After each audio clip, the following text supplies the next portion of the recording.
the other week, a bunch of bar owners in Fells Point, like a bunch, like 30 of them, all signed a pact that they're going to refuse to pay their property taxes and any fines that they've incurred over the past year until Baltimore City meets a certain list of demands in terms of police protection, picking up trash, enforcing traffic laws, enforcing like a whole bunch of shit, just a whole bunch of shit. Like for instance, and Eric Mathias at the Horse is kind of been the leader of this, the owner of the Horse you came in on. And the reason I said that he was actually just on Fox News this past week. He did an interview. I forgot which show it was, but not like a partisan thing. He said that, you know, MSNBC, CNN didn't reach out to me. Fox News did, and I want to get our story out there. So whatever.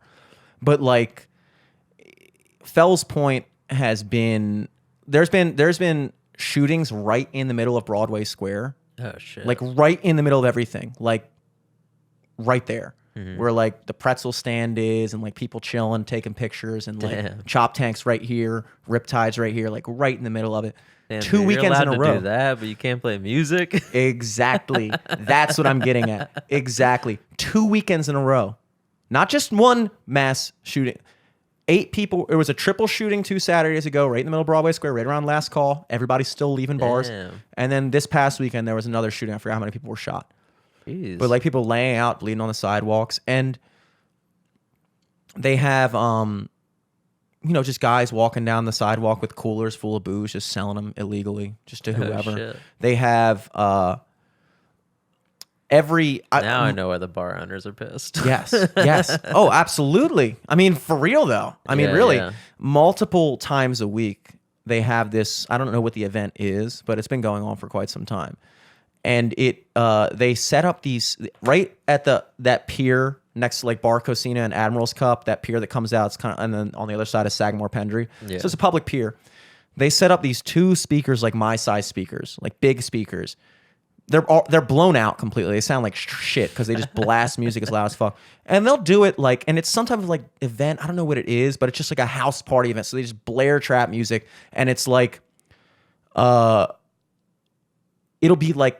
Last time I was there and I saw it was like 6 p.m. on a Thursday. So like people are sitting on the patio at Bar Cosina trying to have a nice dinner on the water, and there's just music just fucking blasting.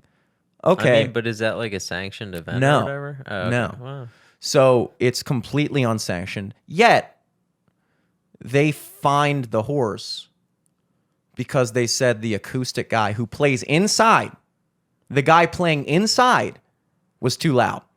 Damn. So if you're a tax-paying, was it you? No, it wasn't me. I haven't played at the Horse since pre-COVID. Actually, damn. I hope to at come least back. It soon. wasn't you. Yeah, it wasn't me. That would make me responsible for 2 major events. So I don't know who it was, but apparently, like enforcer person, whatever they would be, a cop or a code enforcer, or whatever, comes in to the Horse and is like, "It's too loud." And then they like, you know, they don't use like a decibel reader or like what you're supposed to use to actually gauge if it violates, because they have like actual set parameters to gauge this. Like if it's this amount of decibels at this point in the street, it's too loud.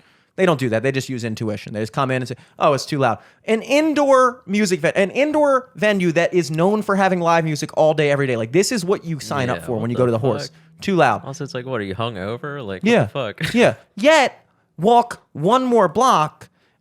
Completely unsanctioned event on a public pier, blasting music next to 4 businesses. Nobody says dick.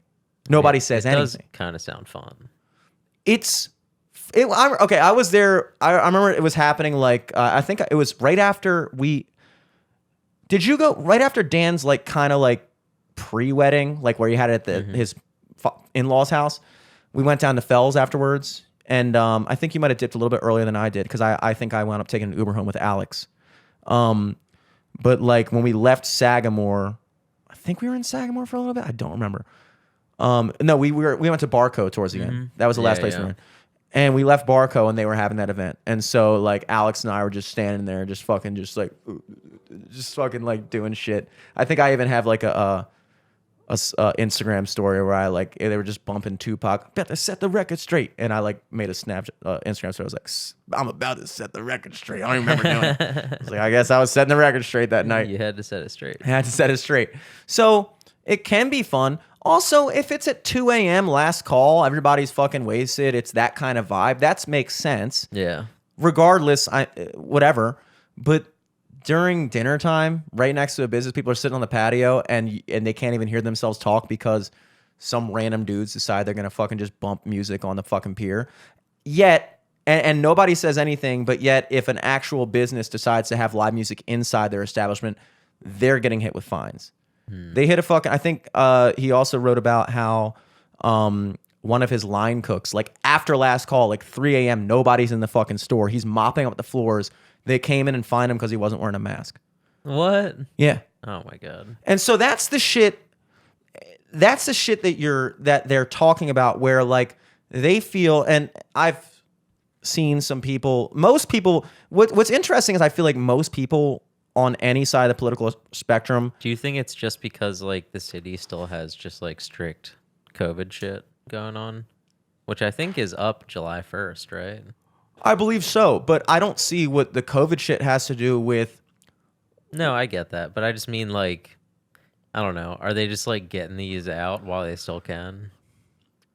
Sure, they may be doing that, but at the same time, it's amazing to me the amount of resources that they devote towards cracking tax-paying liquor license holding establishments who are already doing everything they can to fucking survive over this past year. I mean, it's been a terrible year for probably no one more than the hospitality industry. Yeah. I mean, it's their entire fucking business you took away for a year. Especially a place where they're not really like known for their food or anything. Exactly. It's just like kind of the bar vibe. Yeah. Nobody's like, oh, let's get carry out from the horse. It's like, yeah, it's good if I'm sitting there drinking and talking to people, but like, I'm not going to fucking get it Uber Eats, DoorDash, you know? I'm not saying the food's not good, but it's just like, there's places that do that already. You know, or there's like a place closer to me that does the same thing. And the only reason anybody would be doing it is just because out of charity, really. I mean, just to support them through the time, you know. But what bugs me is like the amount of resources that have been dedicated towards cracking these legitimate businesses with these ridiculous, like inconsequential infractions. Like your line cook was alone in a store mopping, not wearing a mask. That's a couple $100 fine. You know, your acoustic music was too loud. That's another fine. Yet, they don't say anything to the people walking down the streets selling booze out of their coolers. Nobody says shit to them. They do it all selling booze and whatever else, you know, I got what you need type shit. And then they don't say anything to the people bumping music out in the middle of the fucking street. So it's like, I have no issue with a city who wants to rigorously enforce their laws. In fact, that would be ideal. That would be ideal if we had laws and they were all enforced. That would be a dream world for Baltimore City. But instead what happens is it becomes this situation where they know they can't get any money out of popping the fucking booze cooler guy. They know they can't get any money out of popping the guys setting up the speakers and bumping music on the pier. But they know if they walk into a legitimate business, they can get money out of them. And that's when it becomes a shakedown to me. That's when it becomes this kind of thing where they are targeting, where if you are dumb enough to actually follow the rules and try to be a functioning part of society, you get penalized for it. Kind of like, I mean, you can see how their entire business model is. I mean, why are there 6 speed traps in Roland Park alone? Red light cameras everywhere. And then you go to other parts of the city, they're not for miles in sight. Because they know where they can pop people that either have money or anything like that. And that's what it seems to me that they're doing. And also, Alex Smith, the owner of Atlas Restaurants, because Chop Tank is in Fells, which is an Atlas restaurant, he signed on to that pact as well. And then coincidentally, a week later, they pop him for some shit at Watershed, which is also an Atlas restaurant, for some technicality. You think it's some politics shit like that? Absolutely. I mean, Atlas is the biggest restaurant developer in the city, I would say. Yeah. Probably, if not one of the biggest companies besides McCormick and Under Armour. I would say Atlas is maybe top 5 at least, if not number 3. Yeah. Maybe Hopkins. Yeah, I don't know. Fucking know. Definitely Hopkins. But there's like several. I mean, they're one of the big ones, you know. And the fact that they signed on to that pact along with all these other businesses, they took note of that. And then they were supposed to have some town hall, and of course they have to do it by Zoom just because they can. At this point, you know, all the fucking politicians are vaccinated, all the fucking. But let's just do it because we can. And then Brandon Scott doesn't even fucking show up. So he schedules this town hall, and then all the fucking bar owners are waiting in a fucking Zoom conference. Never even shows. And that to me is like a fucking, it's like, and I understand, like I said, there's most people that I've seen have been pretty on board with this. Even people that I wouldn't have expected to be like, because I always feel like there's just people that just, no matter how bad shit gets, no matter what happens, they're always going to take this tact of like, Baltimore gets a bad rap, you're just overreacting, get over it. Like, kind of like the way people are about like squeegee kids. Like, oh, people from the county just don't know how to react when somebody comes. It's okay, I get it. But it seems like in this situation where like you're having mass shootings, I mean, you could call them mass shootings, right? Yeah. If multiple people are shot in a fucking, they're not senseless, like they're targeted, but also a lot of people, when you're just blasting bullets into a crowd to hit somebody, other people get hit. Yeah. So for all intents and purposes, we've had mass shootings the past 2 weeks in the middle of fucking Broadway during peak hours in Fells Point. And the bar owners are sitting there going, we're paying all these property taxes twice as much as any other fucking jurisdiction in the state. I mean, property taxes twice as much in the city than it is in the county. And they're paying based off of property values assessed in Fells Point Commercial District, which is super high because the theory is that, well, the real estate is so valuable here because of all the money you can make here. Yeah. But you can only make a lot of money here, assuming that we have been allowed to have customers for the past year. And then once we are allowed to have customers, that people actually feel safe to come here. Because now it seems like the city is doing everything in their power to not enforce the shit that actually matters, which means less and less people are trafficking in those bars, which means that they're paying taxes, exorbitant amounts of taxes, that aren't justified by anything. Yeah. And the little amount that they are paying is going towards, basically shit. The police just kind of taking this kind of like, well, we'll stand off. We'll pop you if your solo acoustic guy gets too loud, but, if somebody wants to fucking do this over there, we're not going to say shit. Because we know we can't get any money. It's not worth our time to try to shake down some guy with no money. It's worth our time to shake you down. And that's what pisses me off, because in the meantime, they pop Watershed for some bullshit like that, takes away thousands of dollars a month from multiple different musicians. They have no regard for that. Yeah. Did that even cross their fucking mind? You have to wonder. Did they even think about the fact that that's actually people's jobs, that in an effort, most likely a political move, that you got them on something. Now these people, the boarding of housing and community develop. What fucking aspects of the community did you develop by fucking doing something like that? What is your purpose as an organization? To go in and enforce technicalities because you don't have the resources to enforce shit that actually matters. So instead, you're just going to fucking focus all your resources on this stupid bullshit that makes shit worse for everybody.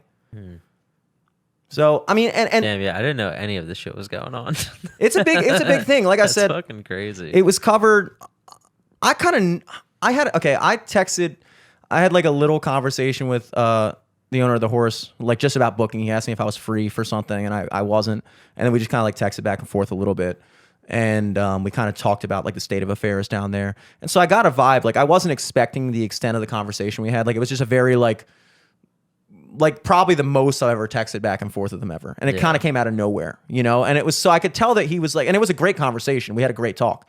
But I could just kind of sense that like, he definitely feels strongly about this shit right now. Mm-hmm. And then I go down, I played at Ampersy, and like a week after the gig, I stopped in the horse, and I was talking to my friend Mark, who bartends there. And he was just had story after story. He was like, yeah, I got jumped the other night. This happened. Jeez. Blah, blah, blah, blah, blah. And like the vibe in Fells was weird because it's on the tip of everyone's tongue. Like everybody you talk to down there, it's kind of like when COVID first started, and it wasn't so normalized yet that like somebody would just say like COVID, and somebody would be like, oh, like when it first started, like before we were all supposed to wear masks and shit, like when it wasn't part of our everyday lives, it was just like a hot topic. Mm-hmm. And so you talk about it, and then somebody else would be like, oh yeah, I know what you're saying. Kind of like that down there right now, where like every now and then a bartender or somebody or a patron will just say something, and then somebody will be like, dude, exactly. And they'll just go off. It's like on the tip of everybody's tongue. And so I noticed that vibe. And then I saw Baltimore Humor, of all people, posted an article that was in maybe the Baltimore Sun or something. I don't know exactly what it was. Probably not the Baltimore Sun, actually. That was a screen print of that letter that I was talking about, where they wrote a letter to the city council. And then 2 days later, I saw Eric Mathias of the Horse was on local news. I was like, oh, cool. And then like a week later, I saw a picture of him on Fox News. I was like, oh shit, this is a national news story now where they're talking about these Fells Point barn owners who are refusing to pay their taxes and stuff.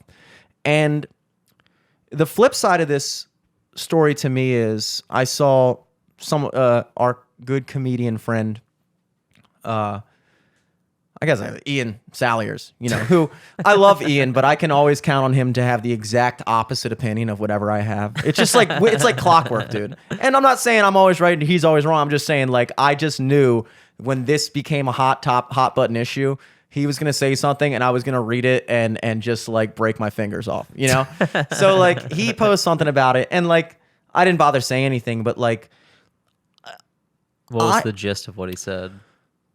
I mean, a lot of it, there's basis for what he's saying. I understand the sentiment, what he was saying. And it was basically along the lines of like, what makes these bar owners in Fells Point think that they deserve special treatment. Like, look at the state of affairs in the rest of the city. Why do you think you deserve all this? Blah, blah, blah, blah, blah, blah, blah. And it's like, okay, I get that. I can see that.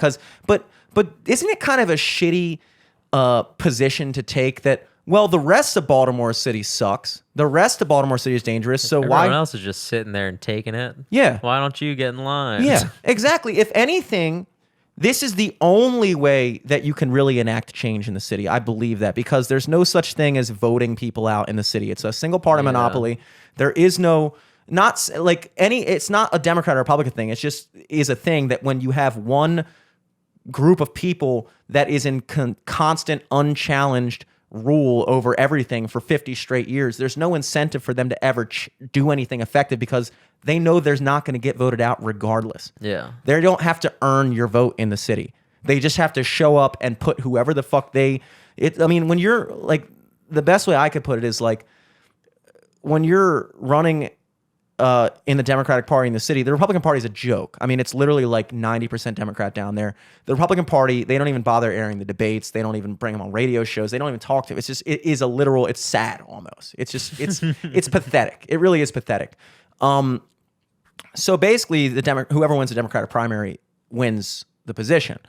And so the party backs these certain people. And it's almost like, to me, I've always observed it as like, they're just kind of auditioning for the part of mayor. It's like getting a promotion at your job. Yeah. Like, oh, I worked at this bar and now I'm promoted to manager. It's like, I don't see, like, if the only way you can get any political power in Baltimore City is by playing along with the party line, because that's the only way you can win ever, then anybody who gets to that high of a rank has been playing into that for how many years beforehand, that what makes you think they're going to do anything differently when they get to the top? Yeah. I mean, it's a ridiculous thought. So I don't even look at Brandon Scott and be like, oh, he's doing this. This shit's been going on for decades. And he's just the next guy who's sitting there with the position of mayor, who's the guy that's giving us this, you know what I mean? But it's not even all just him, too. It's like the not. city council. It's like, there's like fucking probably like, I don't even know how many people are in there, but let's say about 75% of like the city council has been in there for like 30 plus years. Yep. And it's like, all right, why? Like, why do you guys keep winning still? Exactly. You haven't done shit. Because they're unchallenged. And so, in my opinion, the only way that you could ever enact change to get something you want is by doing something like they're doing. Like, hey, how much of this tax revenue for the city comes from Fells Point and people coming here, whether you like it or not? How much of the tax revenue in the city comes from people coming to Fells Point, the property taxes we pay, the alcohol taxes, the amount of tourism we get, all these people funneling through every weekend, every day, and then you expect, and then you put us in a position where we owe you all this tax money, but you're not even providing us with basic fucking services, which drives down the value of our business. We still have to pay you just as much, even though we're making less money. And then if I was somebody who was taking on, I guess I'll say Ian's position, because again, I think there is basis there, but I would be looking at it from the angle of being like, why doesn't every fucking neighborhood do this? Like, instead of other parts of the city looking at Fells Point and going, what makes them so special that they think that they deserve special? First of all, it's not special treatment to get basic police protection, basic trash pickup, basic enforcement of laws. That's not special treatment. And the fact that you live in a city where you've been Stockholm syndromed into thinking that having a police force and elected officials that actually provide you with a safe place to exist and run a business and raise a family is special treatment just shows how far gone you are. You know what I'm saying? Yeah. So why wouldn't these other businesses in these other neighborhoods, and I've only heard really one dissenting opinion or two that like stuck out to me, because again, I feel like most people are pretty much on board with this. But for anybody who's not, I just asked the question, wouldn't it be a good thing if we constantly talk about underserved communities, underserved demographics, entire sections of the city that don't get basic fucking services, and they don't have the power, they don't have the leverage that Fells Point business owners have because they're not a viable part of the tax base. You go to parts of West Baltimore, if they decide they're not paying their taxes, it's like, we don't, what? Were we expecting any? Like, your house is valued at $15,000, bro. We're going to collect fucking $300 from you and you think you're going to fucking hold on to that so we can provide you with basic services? Go fuck yourself. It's like you have a section of the community that actually has the leverage and the position to do something. And I feel like this is something that everyone in the city should get on board with. I can't see a reason why not. We all acknowledge that shit is fucked up down there. We all acknowledge that it's getting worse and it's been getting worse. And now a group of people has finally made a decision to say, hey, you know what? This doesn't have to be the way it is. We don't just have to sit back and take this shit and just see shit getting worse and just trudge through it. And that typical Baltimore mentality, like, oh yeah, you know, it's charming. Trust me, it's like, no, dude, we deserve better than that, dude. It's a fucking awesome city. And I don't know.